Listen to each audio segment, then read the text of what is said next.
Hello मेरे friends, welcome to मना prime. ये है डूम्सडे हंटर का episode 6। Now let's begin.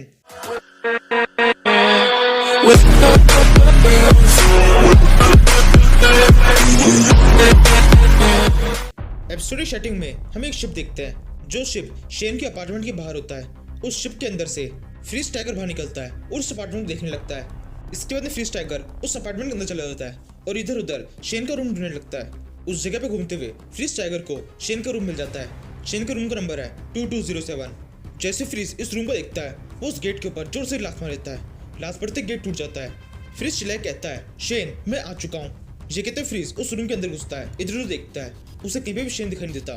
Freeze चिल्लाता है, शेन तुम कहाँ हो? क्या तुमने मेरी आवाज नहीं सुनी? क्या तुम ऐसे छुपे रहने वाले हो? फ्रीज जैसे ही कहता है, उसे अपने पीछे की साइड से एक लाइट आती हुई दिखाई देती है।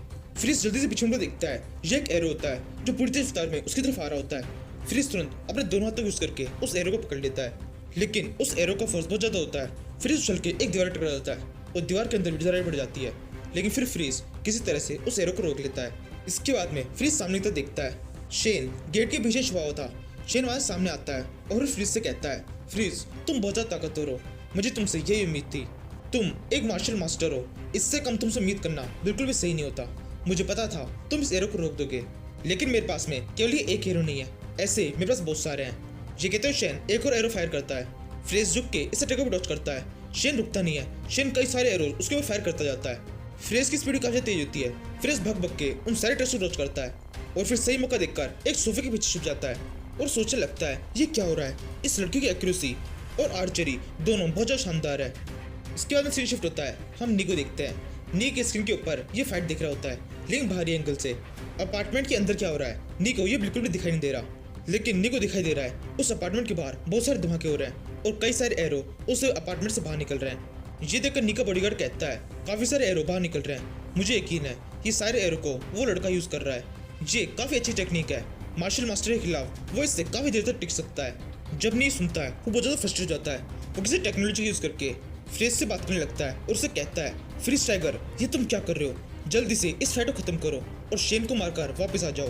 फ्रीज टाइगर अभी भी उस सोफे के बीच छुपा होता है। वो कहता है, हाँ समझ गया, मैं भी करता हूँ। ये कहते हैं फ्रीज उस सोफे के बीच से बाहर निकलता है। जैसे फ्रीज थोड़ा सा आगे बढ़ता है, शेन तुरंत उसके मुंह के ऊपर एक और एरो फायर कर देता है। इसी समय फ्रीज अपनी एक स्पेशल एबिलिटी दिखाता है। फ्रीज की बॉडी बहुत ज्यादा बढ़ जाती है। फ्रीज के अचानक से बहुत ज्यादा मसल आ जाते हैं। मसल इतने ज्यादा होते हैं कि फ्रीज से कपड़े फट जाते हैं। अब फ्रीज की बॉडी बहुत ज्यादा ताकतवर हो जाती है। जो एरो शेन ने फ्रीज को मारा होता है, फ्रीज बड़ी आसानी से अपने हाथ से उस एरो को तोड़ देता है। ये देखकर शेन कहता है, फ्रीज टाइगर तो ये है तुम्हारी असली पावर। ये कहते हुए शेन 2-3 एरो और फ्रीज के ऊपर फायर करता है। फ्रीज बड़ी आसानी से अपने हाथों का यूज करके उन सभी एरोस को पकड़ लेता है और उन्हें तोड़ देता है और फिर उन टुकड़ों को ही शेन के ऊपर जोर से फेंकता है और शेन से कहता है, तो इन खिलौनों को तुम मुझ पर यूज कर रहे हो, अब एक बार खुद भी इनका स्वाद चुको। ये कहते हुए फ्रीज जो अपने हाथ से उन एरोस को शेन की तरफ फेंकता है, तब वो एरो एक बुलेट की तरह शेन की तरफ आने लगते हैं। शेन उछल के उस अटैक को डॉच करता है।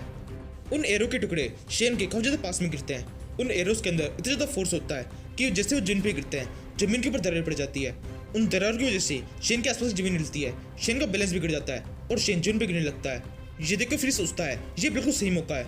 ये कहते फ्रीज भाग के शेन के पास में आता है और शेन के ऊपर एक मुक्का मारने की कोशिश करता है। शेन तुरंत खुद को संभालता है और एक डिफेंसिव फॉर्मेशन बना लेता है। जैसे ही फ्रीज का मुक्का शेन के उस डिफेंसिव फॉर्मेशन में पड़ता है, फ्रीज खुद ही उछल जाता है और एक दीवार को तोड़ते हुए पास वाले अपार्टमेंट जाके घुस जाता है। फिर शेन वापस से हफ्ता खड़ा होता है और फिर सोचने लगता है, इसकी स्ट्रेंथ बहुत ज्यादा है। तभी फ्रीज वापस से वहां पर आता है और शेन से कहता है, शेन तुम नहीं बच पाओगे, तुम्हारा मरना आज तय है।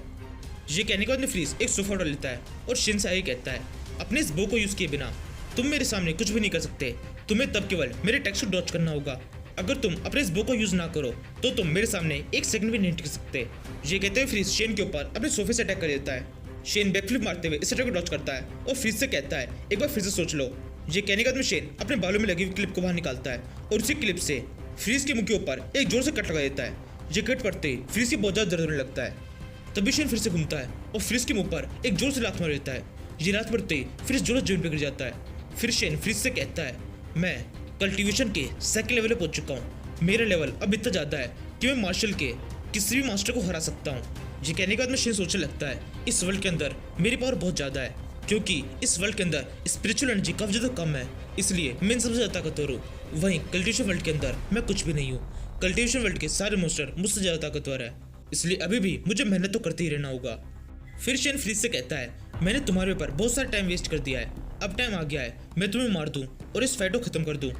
जैसे शेन ये कहता है, फ्रीज जल्दी से खड़ा हो जाता है और शेन के ऊपर अटैक करने के लिए आगे बढ़ता है और शेन से कहता है, अब मैं तुम्हें अटैक करने का मौका ही नहीं दूंगा। ये कहने के बाद में फ्रीज शेन के ऊपर मुक्का मार देता है। शेन उछल के अटैक को डॉच करता है और फिर अपने बो के ऊपर एक साथ 3 एरोज को लगाता है और अपने फुल फोर्स के साथ में उसे फ्रीज की ओर फायर कर देता है। तीनों एरोज फ्रीज की तरफ आने लगते हैं। बढ़ते वो अचानक से एक सांप का रूप ले लेते हैं, जिसे देखकर फ्रीज बहुत ज्यादा डर जाता है। फ्रीज कहता है, ये क्या है? जैसे वो कहता है, तीनों तीर एकदम से उसके सीने के अंदर घुस जाते हैं और उसकी बॉडी के आर पार निकल जाते हैं। फ्रीज उछल के एक दीवार टकराता है और उस दीवार को तोड़ देता है। फ्रीज की आधी बॉडी उस बिल्डिंग के नीचे के साथ लटकने लगती है। दीवार के अंदर जिस साइड छेद हुआ होता है उसी साइड से एक ड्रोन उड़ रहा होता है, जिस ड्रोन की मदद से नी उस पूरी जगह पर नजर रखा हुआ था। शेन भी उस छेद के पास में आता है, उस ड्रोन को उड़ते हुए देखता है और फिर उस ड्रोन के ऊपर एक एरो फायर कर देता है। एरो सीधे जाकर उस ड्रोन पर टकराता है और ड्रोन टूट जाता है। ड्रोन के टूटने के साथ ही नी को भी विजुअल मिलना बंद हो जाता है। ये सब देखकर नियन बहुत डर जाता है। नियन का बॉडीगार्ड नियन से कहता है, सर नियन आप हार चुके हैं। ये सब कुछ देख के आपको अच्छी तरह समझ में आ गया होगा वहाँ पर क्या हुआ है। नियन अभी बहुत ज्यादा शौक में होता है। वो सोचता है, ये सब कैसे हो गया, मैं नियन कैसे हार सकता हूँ। फिर नियन वहाँ जाने लगता है और उस बॉडीगार्ड से कहता है, इस बार तुम लकी थे, तुम जीत गए, लेकिन हर बार ऐसा नहीं होगा। ये कहते हुए नियन वहाँ चला जाता है। नियन के पास जाने के बाद में ये बॉडीगार्ड इस लड़की के सामने झुकने लगता है। इसके बाद हमें पता पड़ता है इस बॉडीगार्ड का नाम फेंग है और ये नियन का बॉडीगार्ड नहीं है, ये इस लड़की का बॉडीगार्ड है। ये भी कोई नॉर्मल लड़की नहीं है, ये एक प्रिंसेस है जिसका नाम एमा है। इसने अपनी आइडेंटिटी सबसे छुपा के रखी है। एमा कहती है, सब कुछ बहुत ज़्यादा मुश्किल है, सबसे ये छुपा के रखना कि मैं कौन हूँ अब बहुत ज़्यादा मुश्किल होता जा रहा है। फिर एमा उस बॉडीगार्ड फेंग से पूछती है, तुम्हें क्या समझ में आया, तुम्हें क्या लगता है ये लड़का शेन कितना ताकतवर है? फेंग कहता है, जितना मैंने देखा मुझे लगता है ये बहुत ताकतवर है, इसने मार्शल मास्टर को हरा दिया। यानी कि इसका मतलब एक बात तो साफ है, इसके पास में कोई हिडन पावर है। ये सुनकर एमा एक सिस्टम को ओपन करती है और उसमें बोलती है, शेन के बारे में हमारे पास जितनी भी जानकारी है वो सब कुछ मुझे दिखाओ। ये सुनते हुए कंप्यूटर सिस्टम एक स्क्रीन विंडो दिखाने लगता है, जिसके ऊपर शेन की जितनी भी जानकारी होती है वो सारी दिखाई देती है। जिसे देखकर फेंग कहता है, ये जानकारी तो बिल्कुल नॉर्मल सी है, इसके हिसाब से तो ये लड़का बिल्कुल ताकतवर नहीं होना चाहिए था। एमा कहती है, कुछ है जो हमसे छुपा हुआ है, अब हमें कोई तरीका निकालना होगा जिससे हम शेन के बारे में कुछ पता लगा सकें, वो सब कुछ जो इस डेटा के अंदर नहीं है। यहाँ से सीन शिफ्ट होता है, हम वापस से शेन को देखते हैं। शेन एक बिल्डिंग के अंदर आया है जिसका नाम मेंटल आर्मर डिपार्टमेंट है। शेन जब इस बिल्डिंग के अंदर आता है तब शेन की पूरी बॉडी की स्कैनिंग होती है। इस टाइम पर इस पूरी बिल्डिंग के अंदर शेन के अलावा कोई भी नहीं होता। सामने की तरफ एक आर्मर रखा होता है। शेन उस आर्मर के पास में जाता है और उसे देखने लगता है और सोचता है, मेरी पिछली लाइफ में हमने बहुत सारे शानदार बैटल आर्मर्स बनाए थे, हमारी टेक्नोलॉजी काफ़ी ज़्यादा आगे तक पहुंच गई थी, लेकिन अभी के टाइम पर हमारी टेक्नोलॉजी इतनी ज़्यादा अच्छी नहीं है। अगर किसी तरह से मैं इस सब सुधार कर पाया तो काफ़ी अच्छा होगा। मेरी पिछली लाइफ की सारी एडवांस टेक्नोलॉजी मेरे दिमाग के अंदर है, लेकिन मेरी बदकिस्मती है, मैं उसको ठीक तरह से यूज़ नहीं कर सकता हूँ। ये सोचने के बाद में शेन आगे तक जाने लगता है। वो चलते हुए आगे सोचता है, अगर मैं थोड़े टाइम तक यहाँ रहूँगा तो नी फैमिली से मुझे कोई खतरा नहीं होगा, नी फैमिली का कोई बंदा मुझे ढूंढ नहीं पाएगा। इसके बाद में शेन एक रूम के बाहर पहुँचता है। वहाँ पर वो अपने फिंगरप्रिंट वगैरह कुछ देता है, जिससे रूम के गेट ओपन हो जाते हैं। शेन रूम के अंदर आता है। फिर शेन खिड़की से बाहर की तरफ देखने लगता है और सोचता है, बाहर काफ़ी सारी गैसेस दिखाई दे रही है। इसे देखकर ऐसा लग रहा है कि किसी भी समय वो पोर्टल्स ओपन हो जाएंगे, लेकिन इसमें अभी भी काफ़ी टाइम है। वैसे अब 24 घंटे होने वाले हैं। मेरी कैलकुलेशन के हिसाब से 24 घंटे बाद में मैं वापस से उस कल्टिवेशन वर्ल्ड में पहुंच जाऊंगा, क्योंकि मुझे याद है जब 24 घंटे हुए थे तब मैं उस कल्टिवेशन वर्ल्ड से इस दुनिया में आया था और उस विंडो के ऊपर लिखा हुआ था 24 घंटे हो गए हैं। इसलिए मुझे अभी भी लगता है 24 घंटे होते ही मैं वापस वहीं पे जाऊंगा। इसलिए अभी के लिए अच्छा होगा मैं थोड़ी देर बैठ जाऊँ और आराम से किसी भी तरह कल्टिवेट करूँ। ये सोचते हुए शेन अपने बिस्तर पर बैठ जाता है और फिर आराम से आँख बंद कर लेता है। तभी थोड़ी देर में शेन को एक स्क्रीन शो होती है जिसके ऊपर लिखा हुआ है, आपके 24 घंटे पूरे हो चुके हैं, अब आपको वापस से कल्टिवेशन वर्ल्ड के अंदर लेके जाया जा रहा है। इसी के साथ शेन कल्टिवेशन वर्ल्ड के अंदर पहुंच जाता है। शेन के कपड़े वापस बदल जाते हैं। शेन इधर देखता है, शेन उसी जगह पर है जहाँ पर वो तब था जब वो लास्ट टाइम कल्टिवेशन वर्ल्ड के अंदर था। सामने वो साथ वाला बंदा खड़ा होता है। वो शेन से पूछता है, शेन क्या हुआ, तुम इधर उधर क्यों देख रहे हो? जिसको शेन सोचने लगता है, यानी कि इसको भी कुछ पता नहीं चला है। जैसे ही मैं इस वर्ल्ड से बाहर निकला यहाँ का टाइम भी रुक गया, अब मैं यहाँ पर वापस आ गया हूँ तो टाइम वापस चलना शुरू हो गया है। ये तो बहुत शानदार है, मैं वापस से कल्टिवेशन वर्ल्ड के अंदर लौट आया हूँ।